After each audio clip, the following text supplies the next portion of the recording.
Graças a Deus. Evangelho de Lucas, capítulo de número 7. Diz a palavra: e aconteceu pouco depois de ir ele à cidade chamada Naim, e com ele ia muitos dos seus discípulos e uma grande multidão.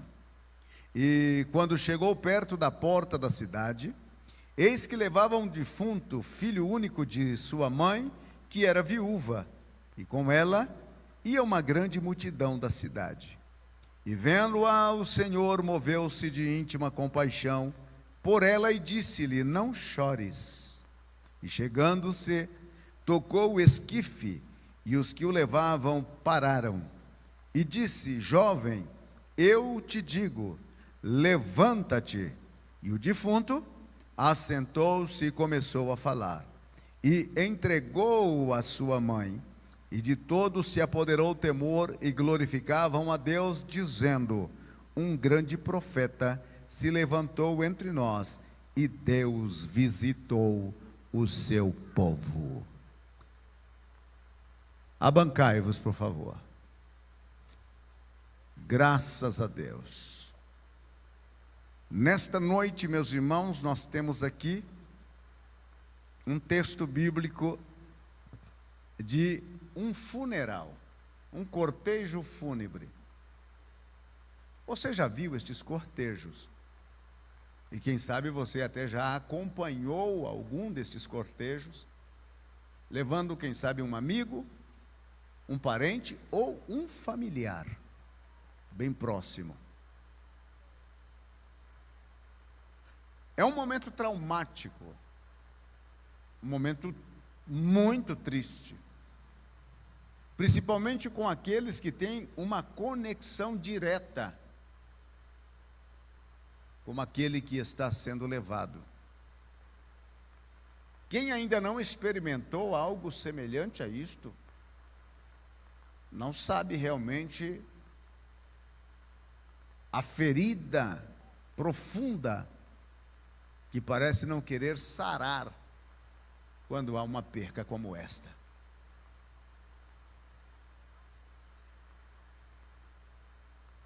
Mas um cortejo fúnebre, ele tem a propensão de levar-nos a uma reflexão profunda.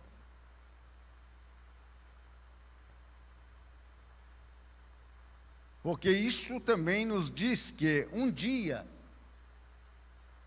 vai acontecer conosco. Ou você acha que somente os que já morreram foram privilegiados? Nós também vamos fazer parte desse privilégio. E você diz: mas eu não quero. Vai quem quer, vai quem não quer, vai bonito. Mas será que Deus vai querer levar feio? Vai feio também. Então, nesta questão,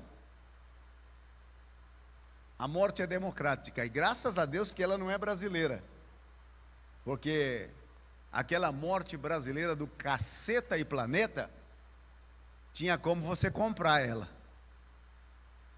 Pagava um dote e ela então te deixava livre. Mas aqui, irmãos, é um cortejo fúnebre de um jovem. É muito natural a gente estar em um funeral de uma pessoa que já tem 60, opa, já estou no time, 70, 80, 90, 100, esta é uma realidade. Mas de um jovem, é coisa rara. É coisa rara. Por 3 ocasiões na Bíblia, Jesus trouxe de volta os que haviam morrido. Uma menina de quase 12 anos, filha de Jairo, que adoeceu, E enquanto Jairo vai buscar socorro e vem trazendo Jesus para orar por ela, a menina morre. A embaixada comissionada agora vai com uma notícia: não perturbe mais o mestre, porque a sua filha morreu. E Jesus disse para Jairo: não temas, crê somente. E quando chega na casa de Jairo, tinha um pessoal que era contratado a dinheiro para chorar no velório. No Brasil sempre tem aqueles que alegram velório, né? Que conta uma coisa, conta outra, principalmente quando estivesse velando em casa. Lá nas terras do Oriente, do Médio Oriente, contratava-se pessoas para chorarem. E quando Jesus chega na casa, os contratados para o choro já estão chorando. E o choro é contagioso, assim como o riso. Se você vê uma pessoa feliz, sorridente, você começa a sorrir também. Mas se você ver uma pessoa chorando, a tendência é chorar também, porque é contagiante esses sentimentos. E Jesus chega naquela casa e ele disse: olha, não chore, porque a menina não está morta, ela dorme. Tem pessoas que é especialista em dizer está morto. E aqueles especialistas já havia dito: olha, morreu. E Jesus vai lá com o pai da menina e a mãe e alguns discípulos e disse: menina, a ti te digo, levanta. E a menina se levantou. Aí alguém poderia questionar e disse: não, mas morreu pouco tempo, pode ser que foi um desmaio. Aí Jesus vai para uma outra ressurreição de um jovem que já estão levando para o cemitério. Já foi velado o tempo suficiente.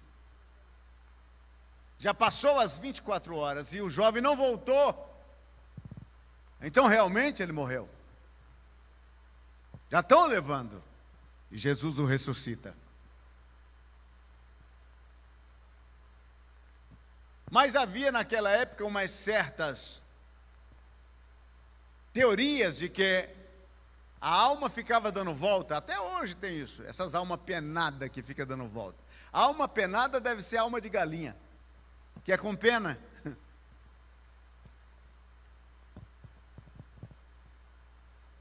E eles afirmavam: pode ser que esteve dando volta e agora voltou novamente para o corpo. Aí Jesus então vai e ressuscita um que estava morto há 4 dias e sepultado. E a própria irmã disse: Senhor, não incomode esse morto não, porque esse menino está sem perfume. Já faz 4 dias que ele morreu e já cheira mal. Jesus tira a pedra, chamou ele pelo nome e o morto saiu, vivo.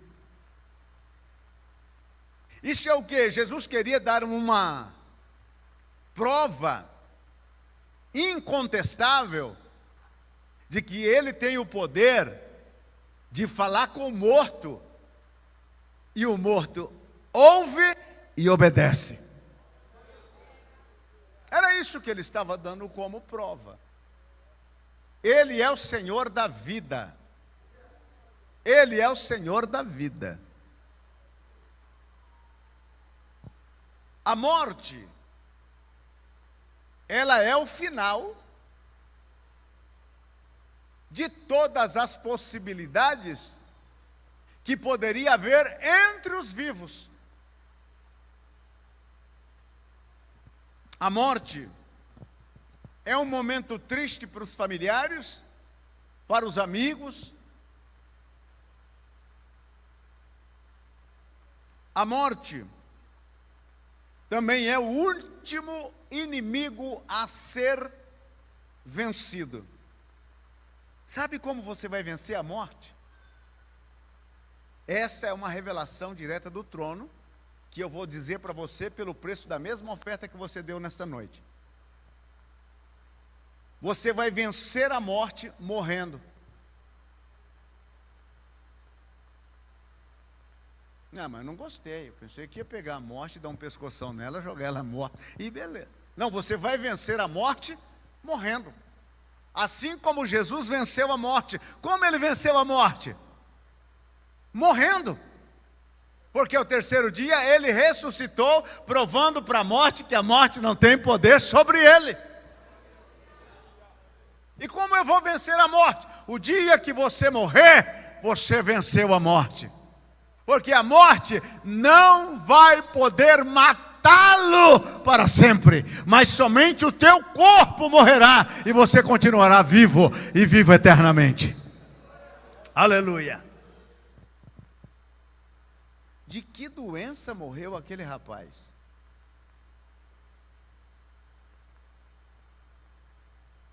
Notou que nós estamos sempre preocupados em perguntar: morreu fulano, a gente quer saber do que foi que ele morreu. Do que foi que ele morreu? Não é assim? Aí a pessoa vai lá: irmãos, vocês que alguma vez estiveram com luto, vocês rebenta com o coração da curiosidade nossa. Vocês colocam lá, luto, não diz quem morreu, não diz do que morreu, não diz aonde está velando, não diz quantos anos tinha, não diz se é homem, se é mulher, só coloca luto. E a gente que quase não é curioso, fica desesperado. A gente quer saber. Aí você, para saber, você vai para onde? Para os comentários. E quando você chega nos comentários, está todo mundo fazendo a pergunta que você queria fazer. E ninguém nos comentários teve a resposta ainda. Porque a família está chorando, os amigos estão chorando. Morreu do quê? Quem morreu? A gente quer saber.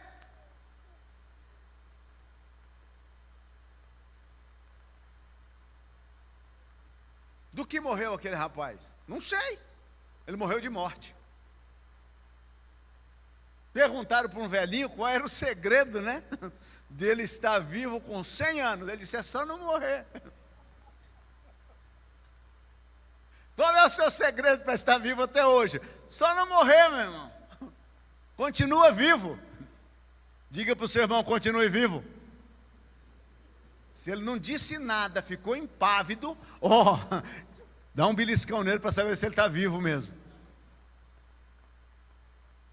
Porque tem uns que tem nome de que vive, mas está. Põe a mão nele para ver se ele está gelado. Ainda está quente, né? Coração batendo. Vivo. Do que morreu aquele rapaz? A Bíblia não disse. Por mais que a nossa curiosidade, ela é terrivelmente grande, mas não vamos saber. Só sei que ele morreu. Ponto. A doença que matou aquele jovem, quem sabe já havia matado muitos outros. Porque doença que mata Chico, mata Francisco também.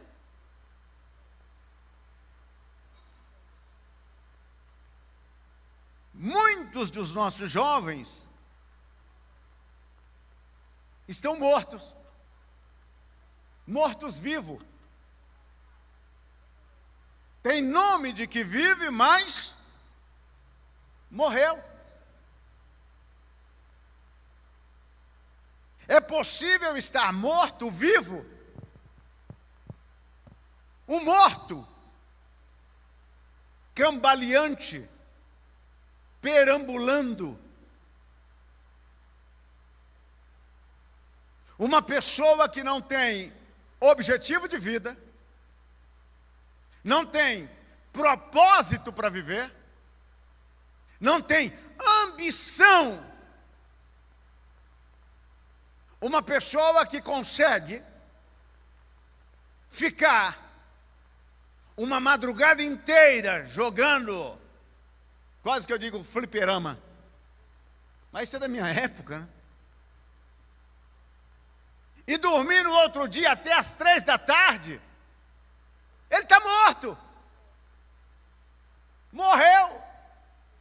Todo ser humano veio a este planeta para ser produtivo. E a partir do momento que eu não estou produzindo absolutamente nada, eu estou morto. Eu não tenho iniciativa.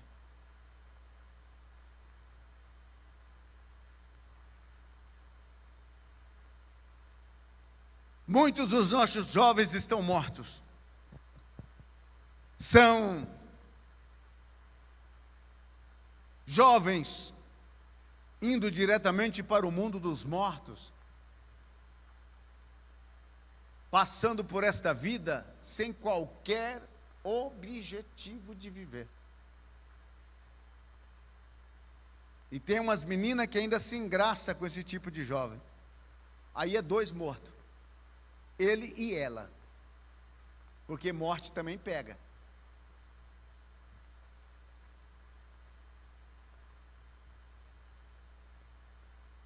Uma juventude que está morta para conquistas. Aquele rapaz está indo para o cemitério. Estão levando ele. A tristeza está ficando. Os sonhos, quem sabe, daquele rapaz, todos eles também estão sendo levados naquele mesmo esquife, que era uma cama de madeira, levado por 4 no ombro.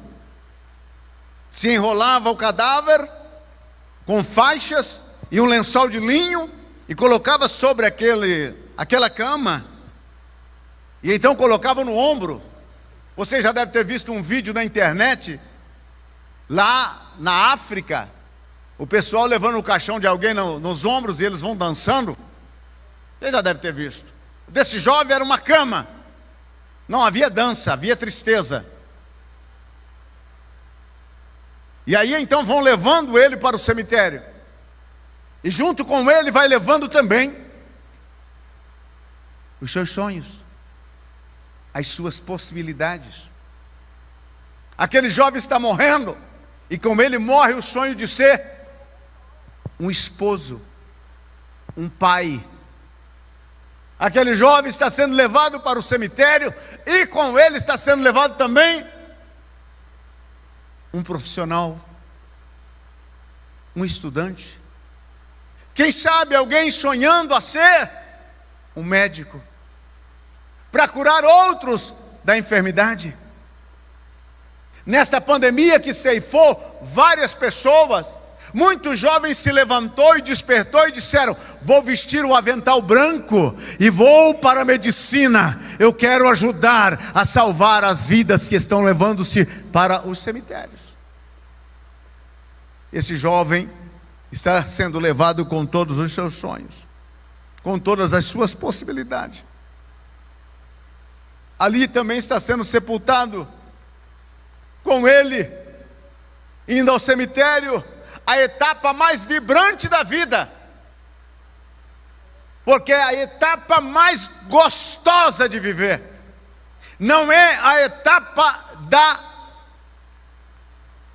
do infantil, não é a etapa da adolescência, nem é a etapa da maioridade, ou da melhor idade, como diz o pessoal. Não sei como é que pode ser melhor. Você está com 70 e disse: sua melhor idade. Melhor idade de onde? De manhã você toma mais comprimido do que café, come mais comprimido do que pão com manteiga, e diz que é a melhor idade. Que melhor idade é essa? Para levantar da cama você precisa de no mínimo 3 minutos. Ajeitar a coluna, depois jogar o pé direito para fora, depois o pé esquerdo, fazer um esforço excomunal para sentar na cama, e não pode levantar rápido, porque senão vai parecer que você fumou maconha. Dá um giro, e depois ficar em pé, e isso ainda com ajuda para chegar no banheiro, para escovar os dentes, lavar o rosto e pentear o cabelo, é toda uma cerimônia. Eu pensei, ele disse que é melhor idade. Que melhor idade é essa? A melhor idade é da juventude. Você lembra quando você era jovem? Lembra? Oh, saudade! Pensa, não havia dificuldade para você. Levantava, pulava, já completou 30, já vai, meu filho, acabou, né? A primeira coisa que aparece é uma Porsche na frente.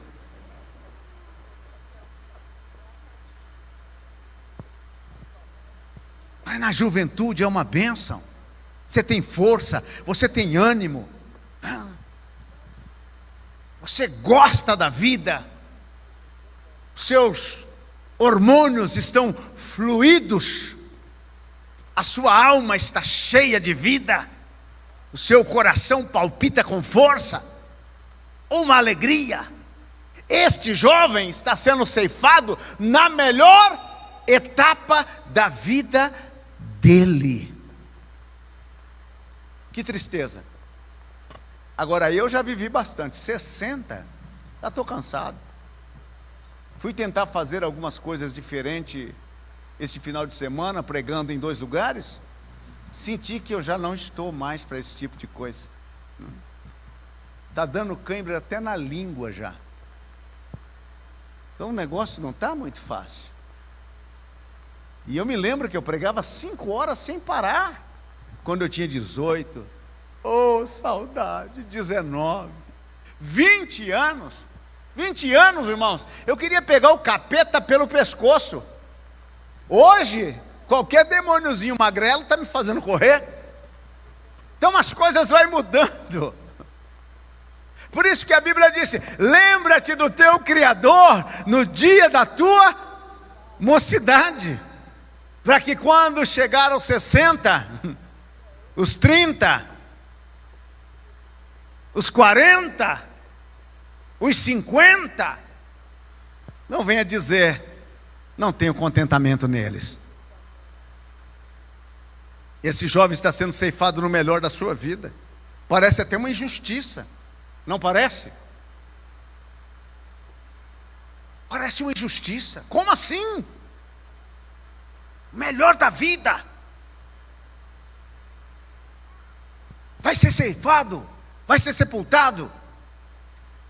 A mãe que já tinha feito aquele trajeto até o cemitério, levando o marido, agora está levando o filho. O coração daquela viúva está dilacerado. Ela pode pensar: algum tempo atrás eu estava fazendo esse mesmo percurso em direção ao cemitério, levando o meu esposo, e agora eu estou fazendo esse percurso levando o meu filho. Você pode imaginar o coração daquela mulher?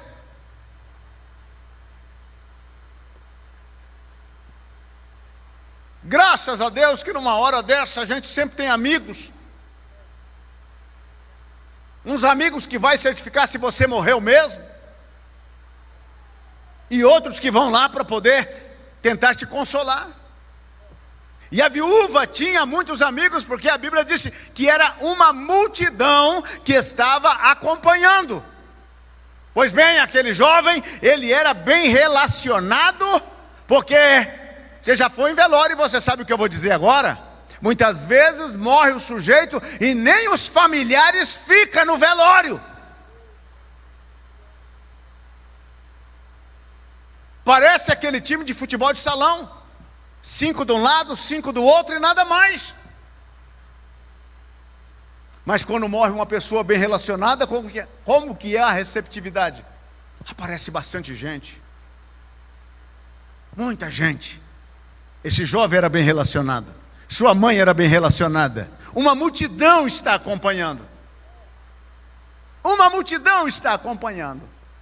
Mas é uma multidão que está acompanhando para enterrar todas as possibilidades. Todas as possibilidades.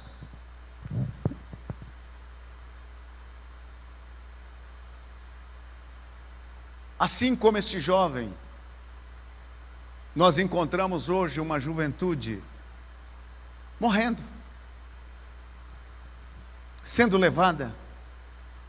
Nós não sabemos a doença que ceifou a vida daquele jovem, mas dessa juventude nós temos observado a cocaína,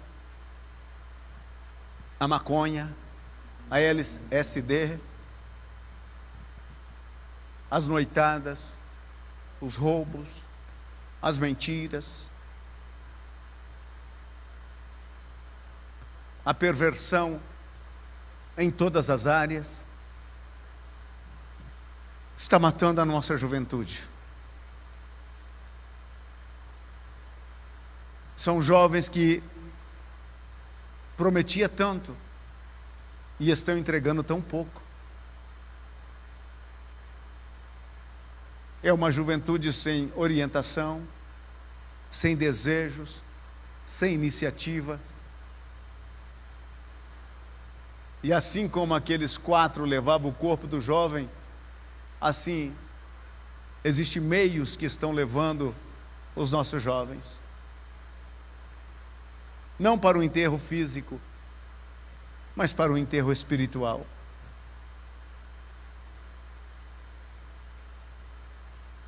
O choro desta mãe é o choro de todas as mães quando vê os seus filhos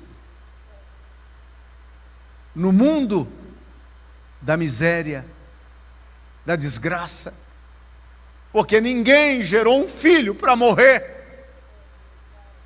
Ninguém gerou um filho para ser o próximo traficante de cocaína.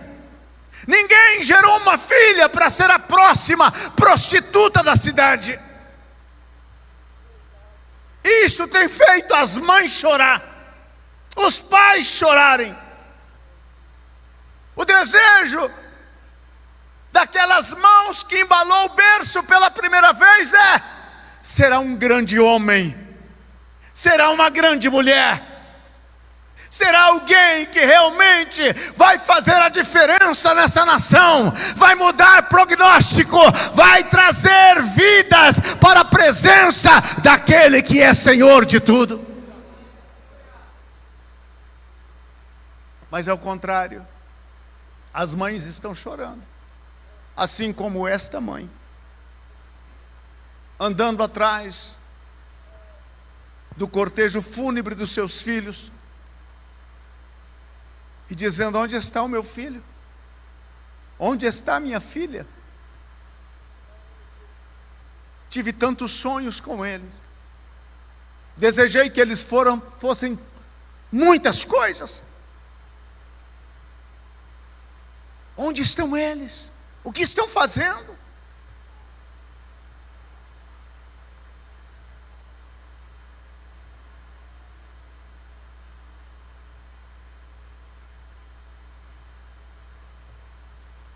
Aquele momento, Jesus também vem chegando na cidade.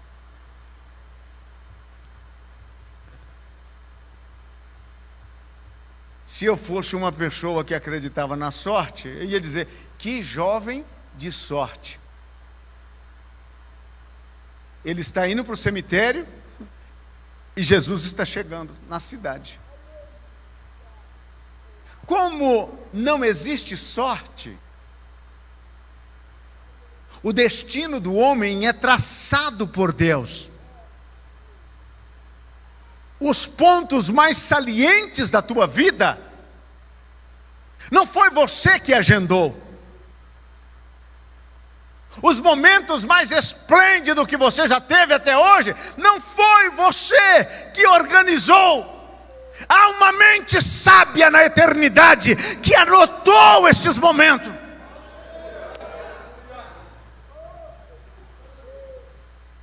E na mente de Deus estava sendo determinado a chegada de Jesus. E eu fico pensando, Jesus não atrasou e nem adiantou. Se ele tivesse atrasado, o menino tinha sido sepultado. Se ele tivesse adiantado, não teria encontrado com o cortejo fúnebre. Aí você disse: é coincidência. Com Deus não existe coincidência. Você veio esta noite não é porque você encontrou aquela porta aberta, é porque Deus te trouxe neste lugar. Porque tem um encontro com você. A sua vida não será mais a mesma depois deste encontro com Ele.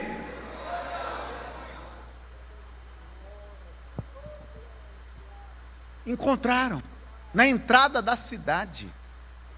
Pá!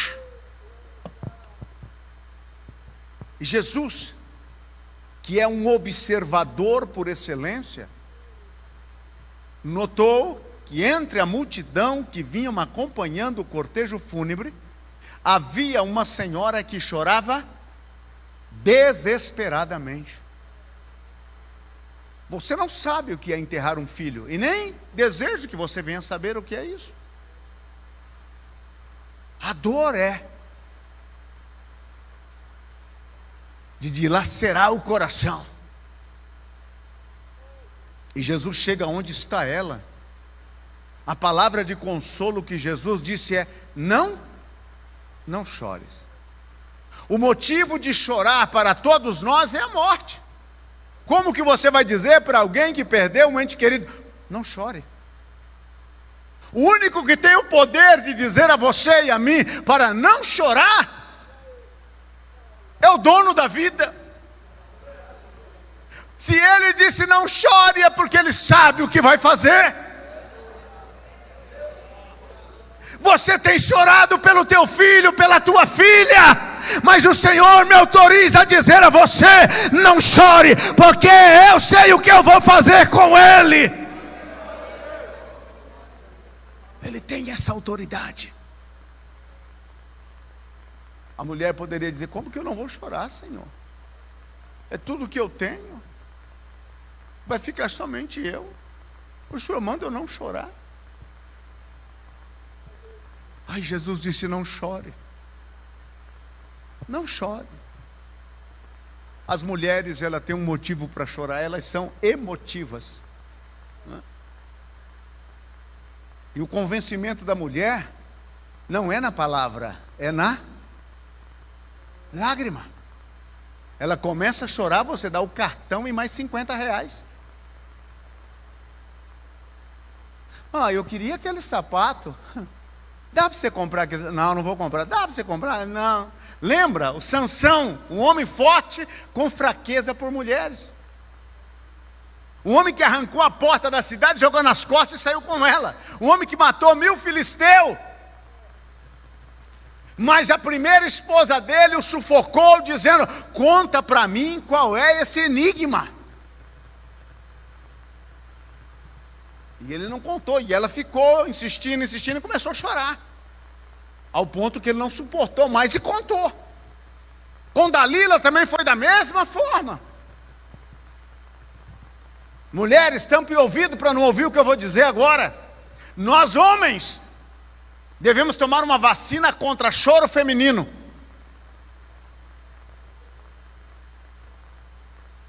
Porque quando ela chora, não tem carteira que continue com cadeado. Não tem cartão que continue escondido. E elas têm outro motivo para chorar. A progenitora dela fora a primeira a comer o fruto. Aquilo que estava acontecendo com a viúva nada mais era uma consequência de uma amiga dela, que no jardim do Éden abriu a porta para que ela agora estivesse sepultando o seu filho. Tinha razão de chorar.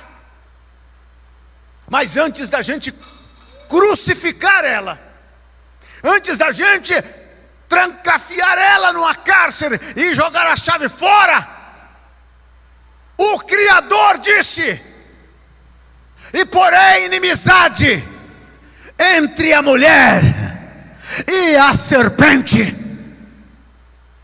Ela abriu a porta da morte, mas ela também trouxe o Senhor da vida. O pecado é a morte, mas Jesus é a vida. A mulher chorava pela morte do pecado, mas estava chegando a vida que a mulher havia trazido um dia aqui nesse planeta, e o seu nome era Maria. Aleluia. Aleluia. E Jesus então vai aonde estava o pessoal levando o corpo do menino para sepultar e bate. Para aí. E parou aquele cortejo. Colocaram no chão, porque levava no ombro, então desceram até o chão. E Jesus olhou e disse: jovem, eu te digo. Algumas traduções dizem: eu te mando. Eu gosto mais dessa, eu te mando, porque ele manda mesmo. Eu te mando, levanta-te. Eu sei que se muitos dos senhores estivessem lá, ia ser perna para que te quero. Porque pensa num povinho medroso que são os crentes. Sabe, tem culto que você não precisa do Espírito Santo, basta apagar a luz. Se apaga a luz, o fogo pega. Quem nunca dá glória a Deus já começa: glória a Deus. Senti uma mão fria pegando no meu calcanhar, glória a Deus, aleluia. Quase que eu peço para o irmão apagar a luz. Não apaga, senão vai ficar só nós aqui. Se você estivesse naquele cortejo,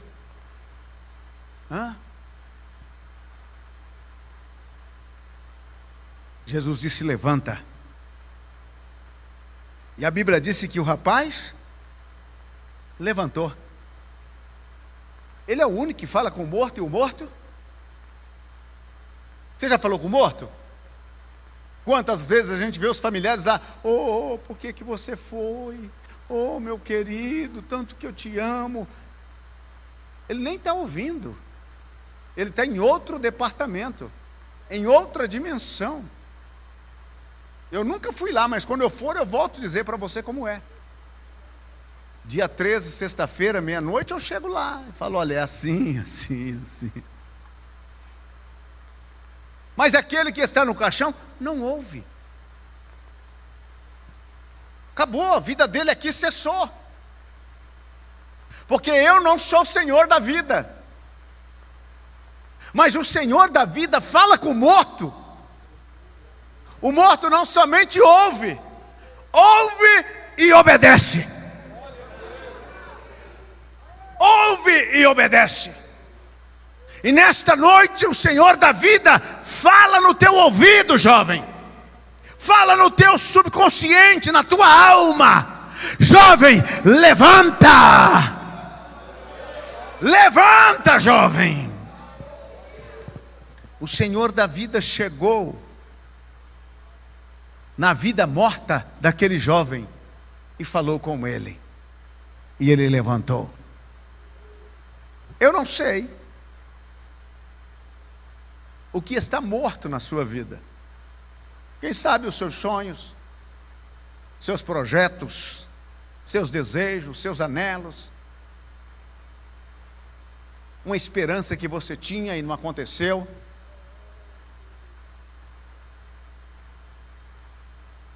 Porque eu conheço alguns que estão namorando e há um desentendimento no casal de namorado e uma das partes quase morre. Fica deitado, sem comer, sem beber. Você já viu a doença do amor? Mata. Eu me lembro que eu tive uma namorada, o nome dela era Shirley. Pensa numa menina bonita. Hoje ela não está no culto. Foi lá para o Jardim TV, então posso contar. Ô, meu irmão, uma morena bonita. Era muita areia para o meu caminhão. Eu tinha que fazer umas 5, 6 viagens. E eu fiquei todo cheio de amor. Nós estávamos namorando 3 meses de namoro. Eu era um abobado, né? E ela fumava. E eu, para não fazer feio, o que fiz? Primeiro encontro, carteirona de Arizona no bolso. Aí cheguei, começamos a conversar. Ela disse: você tem um cigarro? Eu disse: tenho. Ela disse: ah, mas Arizona eu não fumo, eu só fumo Continental. Falei: ah, tá bom. Já deixei ela ali e fui lá, comprei 2 maços, um para mim, outro para ela. Como eu sabia que ela fumava, então toda vez que eu ia visitar, um para mim e outro para ela. Eu não sabia fumar, mas eu enchia a boca de fumaça. Parecia um tonto. Porque quem ama fica tonto, não fica? Fica meio abobado. Vê os casais novos casados, começa a falar até como criança. Amorzinho, ai, cuti-cuti. Não é assim? Fica meio abobado. O amor é uma flor roxa que nasce no coração dos trouxas. Aleluia. Mas é tão bom estar apaixonado, cheio de amor.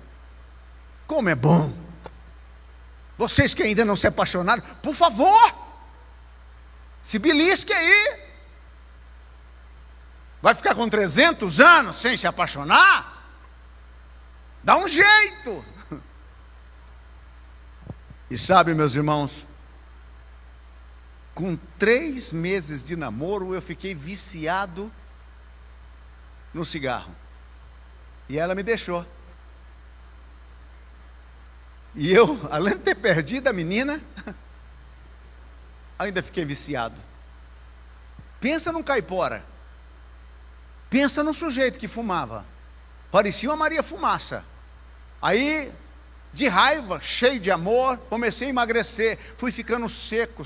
Meus irmãos me colocaram o apelido de caveira. Sacão de osso. Eu era tão seco que dava para olhar assim em mim, ver coração, rim e pulmões. Estava doente de amor. Assim é o que acontece. O amor enche a nossa vida de entusiasmo. Mas quando a gente tem uma decepção amorosa, uma tristeza toma conta. Aquela mãe amava aquele filho. Ela estava doente já em saber o que estava acontecendo. Mas sabe o que fez Jesus? Trouxe o consolo. Trouxe o consolo. Aí, passou mais um tempo. Eu devo ter tido aí, irmãos, agora hoje eu vou falar da minha vida amorosa. Eu devo ter tido aí umas 5 namoradas. Não é que eu era namorador, é que eu era feio. Para conseguir alguém que desse certo, né? Só missionária. Graças a Deus que ela não teve uma visão longânima nessa situação, né? Consegui uma outra namorada, chamava Aparecida. Ixi, está ao vivo, né? Aparecida. Sabe o que o pai dela falou para mim? Eu prefiro ver a minha filha morta num caixão do que casada com você. Ele tinha razão. Olha que prejuízo que ele ia tomar, porque ele estava vendo o presente. Eu fiquei todo decepcionado, porque eu estava gostando da bichinha. Eu tinha 18 para 19 anos, e com aquele coração triste. Foi a melhor coisa que me aconteceu na vida. Nem tudo é desgraça, irmão. Não é porque você perdeu uma namorada que o mundo se acabou. Não. Eu perdi aquela. Foi a melhor coisa da minha vida. Juraci passou em frente da minha casa e me convidou para ir na igreja. Primeira vez que eu entrei numa igreja, depois de uma pessoa que entendia. E Deus falou comigo e disse: jovem, eu te trouxe aqui porque eu tenho um projeto na sua vida. Entreguei minha vida para Jesus. E depois que as coisas ficou melhor, né? Que eu comecei aí a usar um sapato melhor, um paletó melhor, uma gravata melhor. Aí um dia eu tive aquela doce ideia. Vou passar lá em frente da casa do pai dela, né? Comprei um Fusca azul, ano 1974. Falei, vou passar lá. E passei, eles estavam todos na frente. Aí dei uma buzinada, olharam, é o Caveira! É o Caveira! Ô Caveira, vem cá! E aí eu desci, né? Aquela chave grande do Fusca assim do lado. Rapaz, o que aconteceu com você? Eu falei, milagre. Milagre. Mas eu estava ali para esnobar. Sabe, meu querido irmão, não importa. Quando Jesus chega, a coisa muda. Pode dizer que você será o próximo morto ali a ser sepultado no Roselle, mas se Jesus chegou hoje, hoje muda.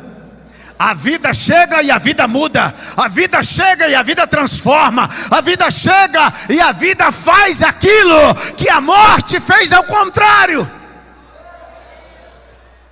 Jesus consolou os pais. Jesus tocou no esquife. Tudo obedece à sua voz. Ainda há esperança para você. Ainda há esperança para você. Eu posso afirmar com todas as letras. Hoje, estou aqui pregando uma palavra de Deus para você. Mas se você me conhecesse nos meus 15 anos, com aquele cabelo, eu chamava cabelo casa de piolho. Pensa num cabelo. Penteava ele com um pedaço de madeira assim, feito um triângulo, 4 raios de bicicleta enfiado, e penteava aquilo. Pensa num sujeito bonito. Até Satanás tinha medo. Fala, nunca vi coisa feia em todo Israel. Era feio, mas feio. Não, feio não, era horrível.